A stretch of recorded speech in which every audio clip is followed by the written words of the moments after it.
Hello guys, welcome to our first blog. बरं, कसे आहात सगळे? मज्जेत ना?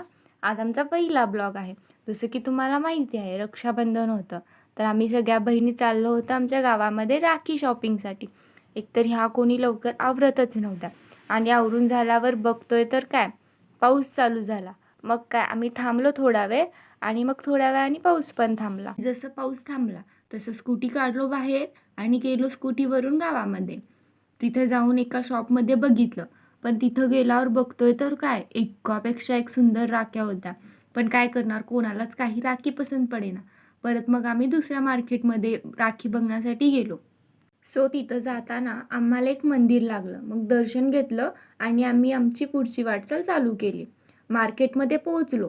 तिथेही बघितलं, पण तिथेही कोणाला काही राखी पसंत पडली नाही. मग काय, परत रिटर्न आलो आधीच्या शॉपमध्ये. एवढं फिरल्यामुळे दीदीला आला थकवा. मग साईडच्या शॉपमधून एक स्प्राईट घेतलं.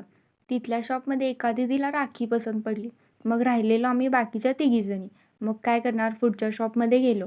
बघितलं तर काय, तिथे इतकं छान छान राख्या होत्या लहान मुलांसाठी. एकापेक्षा एक कार्टून रिलेटेड राख्या होत्या. दीदीचा मुलगा इतका मागं लागला होता, त्याला ती कार्टूनवालीच राखी हवी होती. पण काय करणार, आमच्या वहिनीने ऑलरेडी त्याच्यासाठी एक राखी आणून ठेवली होती.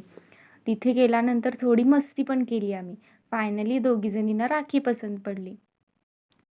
पण त्यातली एक जण अशी होती की तिला किती पण दाखवा, राखीच पसंत पडत नव्हती.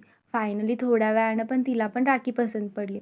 नंतर बिलिंग वगैरे सगळं केलो आणि घरी यायसाठी निघालो. पण घरी येताना आम्हाला खड्ड्यांचा इतका सामना करावा लागला आणि फायनली आम्ही घरी पोचलो.